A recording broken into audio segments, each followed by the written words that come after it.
कलयुग में कहाँ रहते हैं सात चिरंजीवी? क्या आज भी जीवित है सात चिरंजीवी? हमारे सनातन धर्म ग्रंथों में सात चिरंजीवियों का वर्णन आता है। उनके इतिहास के बारे में अधिकतर लोग जानते हैं, पर सब में यह जिज्ञासा अवश्य होती है, अगर वह सब चिरंजीवी है तो कलयुग में भी जीवित होंगे, तो वो कलयुग में कहाँ निवास कर रहे हैं? आज हम कुछ इसी विषय के बारे में बात करेंगे। जितनी प्रमाणित जानकारी हमें मिल सकी उतनी जानकारी हम आपके लिए लाए हैं। आइए चलते हैं हम अपनी वीडियो की ओर। परशुराम। एक समय क्रोध में भरे जमदंगी ऋषि ने परशुराम जी से उनकी माता का वध करने को कहा था। परशुराम जी ने फरसा लेकर उसी क्षण अपनी माता का मस्तक काट डाला। इससे महात्मा जमदंगी ऋषि का क्रोध शांत हो गया और उन्होंने प्रसन्न होकर परशुराम जी से कुछ भी मांगने को कहा था। तब परशुराम जी ने कहा था कि युद्ध में मेरा सामना करने वाला कोई न हो और मैं बड़ी आयु प्राप्त करूं। जमदंगी ऋषि से ही उनके चिरंजीवी होने का वरदान प्राप्त हुआ। उसके बाद महंदगिरी पर्वत पर चले गए और कलयुग में भी वहाँ महंदगिरी पर्वत पर ही निवास करते हैं। बजरंग बली। हनुमान जी ऊर्जा के प्रतीक माने जाते हैं। इनकी आराधना से बल, कीर्ति, आरोग्य और वीरभक्ति बढ़ती है।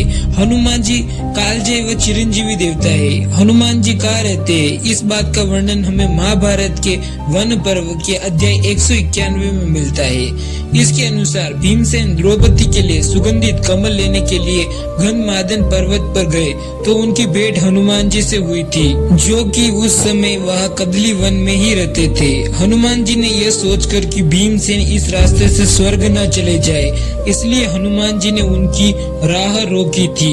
इसके उपरांत भीमसेन व हनुमान जी का संवाद हुआ। हनुमान जी ने अपने विशाल रूप का दर्शन दिया तथा चारों युगों के धर्मों का वर्णन भी किया। जब भीमसेन वहां से विदा लेने लगे तब हनुमान जी बोले, अब तुम अपने निवास स्थान पर जाओ। बातचीत के प्रसंग में कभी मेरा भी वर्णन करते रहना। मैं इस स्थान पर रहता हूँ, यह बात कभी भी किसी से न कहना। ऐसा कहकर हनुमान जी अंतर्ध्यान हो गए। इस संवाद से हमें यह ज्ञात होता है कि हनुमान जी कलयुग में भी गंधमादन पर्वत पर निवास करते हैं। जहाँ जहाँ प्रभु श्री राम का नाम लिया जाता है वे वहाँ उपस्थित रहते हैं। राजा बलि। असुरों के राजा बलि, जो कि अपार शक्तियों के स्वामी लेकिन एक धर्मात्मा है, एक बार राजा बलि बहुत बड़ा यज्ञ करा रहे थे। यह यज्ञ असीम शक्तियों की प्राप्ति के लिए था। तभी सभी देवता चिंतित हो उठे। भगवान विष्णु के अवतार वामन वहाँ पर दान लेने पहुँचे। वामन के दान मांगने पर उन्हें 3 पग भूमि दान में दे दी। तब वामन वेश में भगवान ने अपना विराट रूप दिखा दिया। एक पग में भूमंडल माप लिया और दूसरे पग में स्वर्ग माप लिया और राजा बलि से पूछा कि अब तीसरा पग कहाँ रखूं? पूछने पर राजा बलि मुस्कुराकर बोले, अब तो मेरा सिर ही बचा है। इस प्रकार विष्णु भगवान ने तीसरा पैर उनके सिर पर रख दिया। देवी भागवत के अनुसार उसकी भक्ति से प्रसन्न होकर विष्णु भगवान ने उसे पाताल के शुद्ध लोक का राजा बना दिया। इस समय शुद्ध लोक में बलि का आधिपत्य है। वे कलयुग के अंत तक इसी लोक में रहेंगे।